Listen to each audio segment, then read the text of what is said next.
अहमदाबादमध्ये एअर इंडियाचं लंडन अहमदाबाद प्रवासी विमान कोसळल्याची भीषण घटना समोर आली होती। हे विमान एका खानावळ इमारतीवर कोसळल्याने या अपघातात एकूण 274 जणांचा मृत्यू झाल्याची माहिती समोर येत असून अपघातानंतर बहुतेक सर्व प्रवाशांचे मृतदेह बाहेर काढण्याचे काम पूर्ण झाले आहे। याचे व्हिडिओज देखील सध्या सोशल मीडियावर व्हायरल होताना दिसून येत आहेत।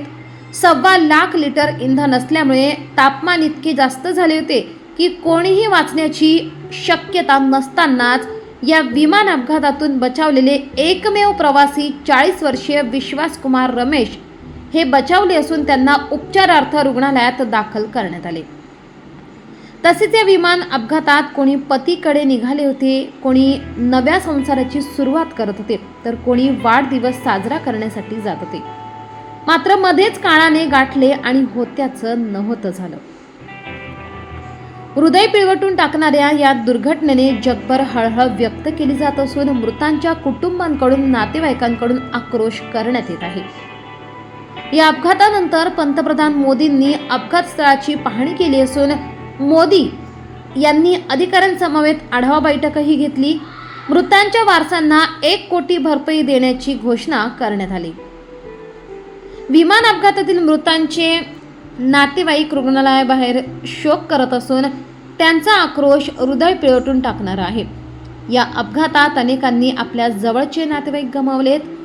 DNA चाचणीनंतर मृतदेह मिळणार असल्याने अनेक नातेवाईक शवागाराबाहेर ताटकळत बसले असून शवागाराबाहेर मृतदेह मिळण्यासाठी वेळ लागत असल्याने तर 24 तासानंतरही अनेकांचा शोध न लागल्याने नातेवाईक चिंतेत सापडलेत।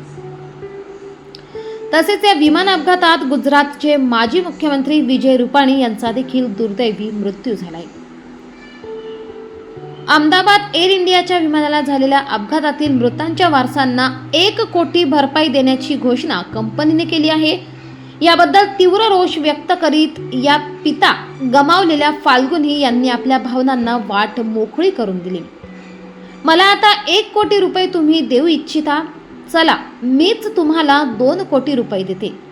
माझे गेलेले वडील परत आणा, अशा शब्दात फाल्गुनीने तिची नाराजी व्यक्त केली। तुम्ही दिलेल्या पैशातून पलंग खरेदी करू, पण जे घडले त्यामुळे त्यावर झोप येईल का, असे प्रश्न तिने उपस्थित केले। वडिलांचा माझ्यावर जीव होता, ती माया या पैशाने आता मला मिळेल का, असे सांगत काल पित्याला एअर इंडियाबद्दल किती आदर आणि विश्वास होता याचे दाखले दिले। माझे वडील खरे देशभक्त होते, एअर इंडिया ही देशाची शान आहे असे ते नेहमी सांगत। त्यांना गर्वही होता। त्यांच्या या देशभक्तीचं बक्षीस त्यांना या स्वरूपात मिळेल का, असा प्रश्नही फाल्गुनी यांनी उपस्थित केलाय। या एअर इंडियाच्या विमान अपघातात कोणी आपला भाऊ गमावला, तर कोणी बहीण, पत्नी, तर कोणी आई आणि मुलगी, तर काहींना आपला मुलगा गमवावा लागला असून दुःखाचा डोंगर कोसळला असून नेमका हा अपघात कसा झाला यावर अद्याप कोणतीही माहिती मिळालेली नाही। परंतु झालेल्या या दुर्घटनेची पुनरावृत्ती होऊ नये असे अपघात टाळण्यासाठी आता काय उपाययोजना केल्या जाणार याकडे सर्वांचे लक्ष लागून आहे।